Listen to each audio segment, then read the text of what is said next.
오늘은 마태복음 20장 24절부터 28절까지의 말씀을 함께 나누어 보겠습니다. 마태복음 20장 24절부터 28절까지의 말씀을 제가 봉독해 드리겠습니다.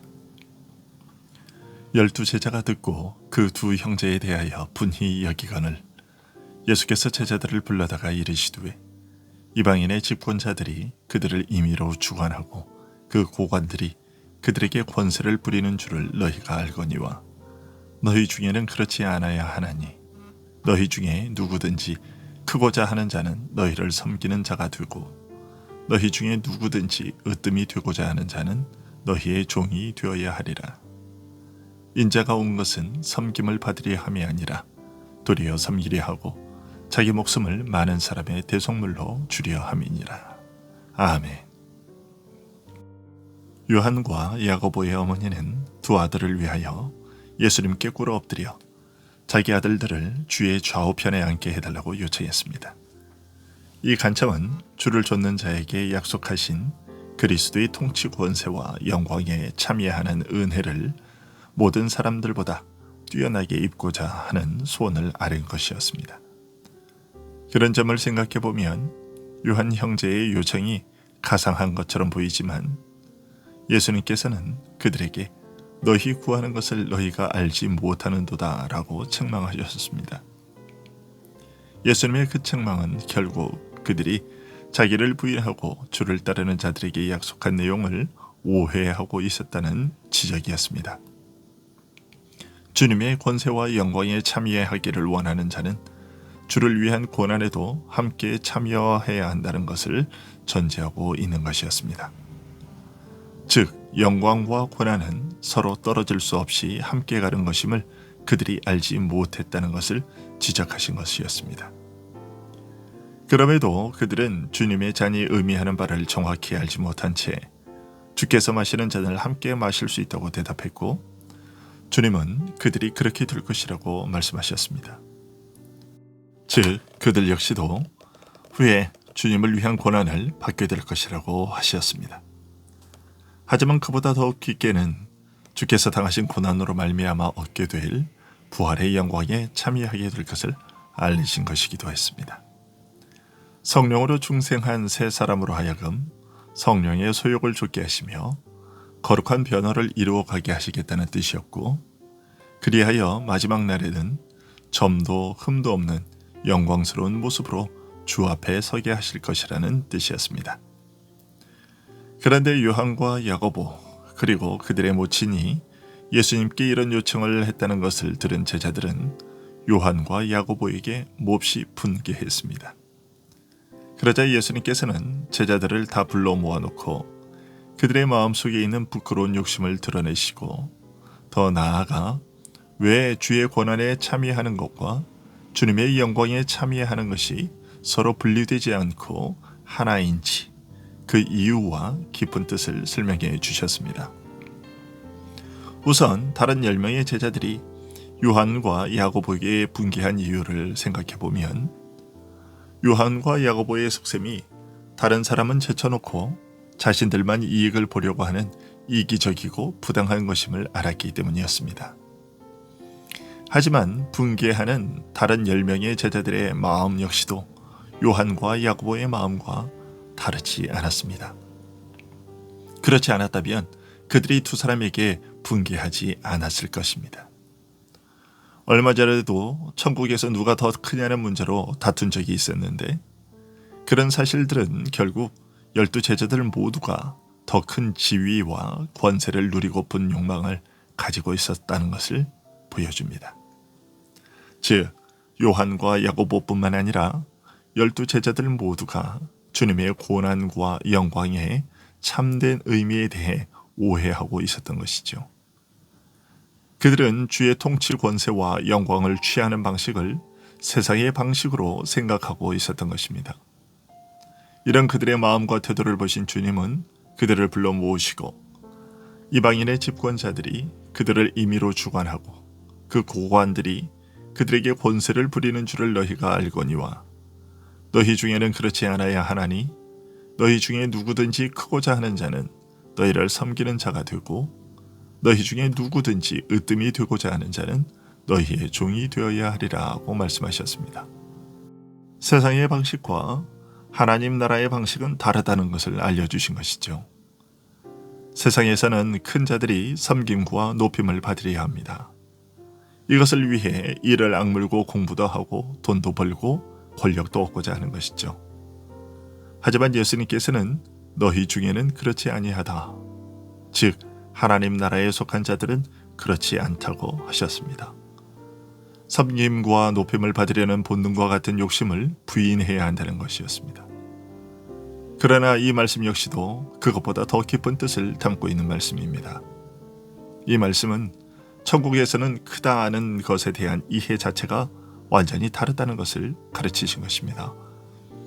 세상은 섬김을 받는 것이 크고 대단한 일이라고 생각하지만 천국은 섬김 그 자체가 가장 위대한 일입니다. 잠시 자기를 낮추어 섬기는 수고와 희생을 치르고 나면 후에는 섬김과 높임을 받게 된다는 장사꾼의 계산법을 말하는 것이 아니라 자기를 낮추어 섬기는 것 그 자체가 크고 위대한 일이라고 말씀하신 것입니다. 천국에 속한 자, 믿는 자에게서는 권세나 섬김이나 높고 큰 자가 되는 것에 대한 생각이 완전히 바뀌어야 하는 것입니다. 제자들은 이미 이와 동일한 가르침을 여러 번 받았었습니다. 하지만 아직까지도 천국에 대한 이해와 깨달음이 이런 사실에까지 이르지 못했던 것이죠. 그들은 모든 것을 버리고 주를 좇으면 주의 통치 권세와 영광에 참여하게 되리라는 약속을 세상의 방식으로 오해했던 것입니다.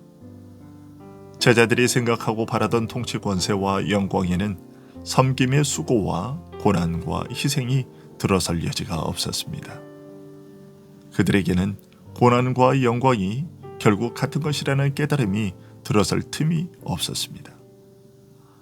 주님은 제자들이 생각한 영광이 세상에 속된 욕망과 야심에 더럽혀진 일그러진 욕심일 뿐이요, 그들이 그토록 참여하고자 한 주의 영광의 참모습은 그들이 생각하는 것과 전혀 다르다고 가르치셨습니다.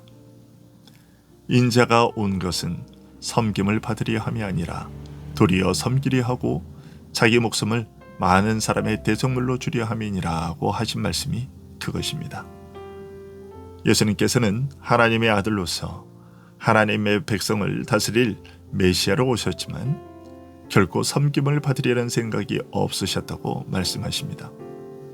오히려 자기 목숨을 많은 사람의 대성물로 내어주셔서 죄인을 살리려는 생각으로만 오셨다고 하셨습니다.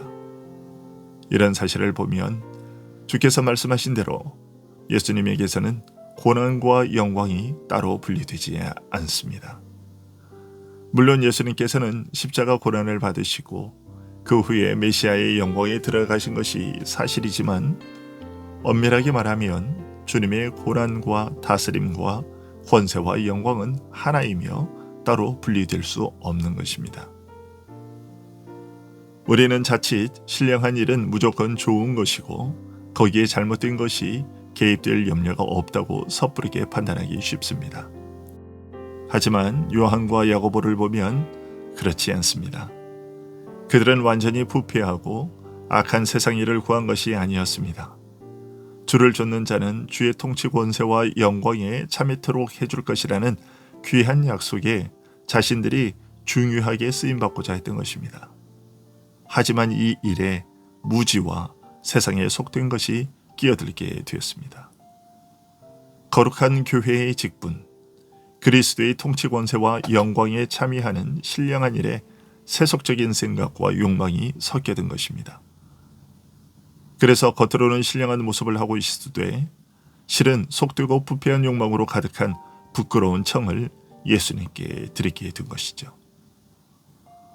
이것은 섬김과 겸손 자체를 가장 귀하고 아름다운 것으로 여기는 천국을 오히려 섬김과 높임을 받으려는 속된 욕망으로 더럽히고 파괴하는 무서운 일이었습니다. 이런 것이 들어오면 섬김과 겸손 자체를 가장 복되고 귀하게 여기는 천국의 모습은 사라지고 자리를 놓고서 암투를 벌이는 추악한 세상의 모습만 드러나게 됩니다.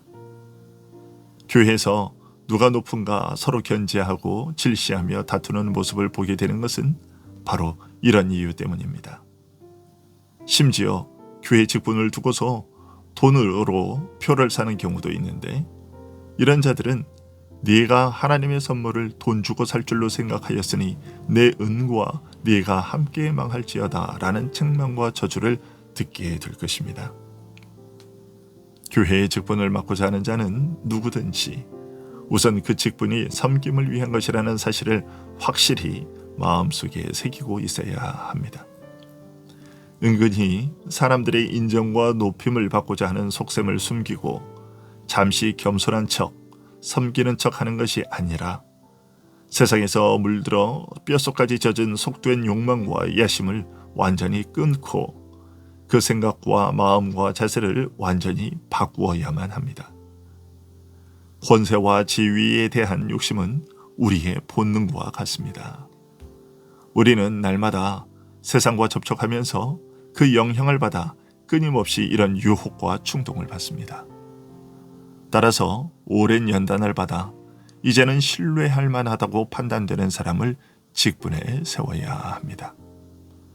아직 이런 욕심을 제어할 수 없는 사람을 직분에 세우면 항상 자기를 앞세우고 자기 주장만 하려 합니다. 그래서 다툼과 분쟁을 만들어내고 교회를 어지럽게 합니다. 이런 모습에 세상이 원래 다 그런 것 아니냐고 말해서는 안 됩니다. 왜냐하면 주님께서 우리들에게 너희 중에는 그렇지 않아야 하나니라고 분명하게 말씀하셨기 때문입니다. 따라서 세상이 그러하다는 것을 변명과 구실로 하여 세상에 속된 것이 교회 안으로 섞여 들어오지 못하도록 천국의 삶의 원리를 체득화하는 우리들이 되어야 할 것입니다. 기도하겠습니다.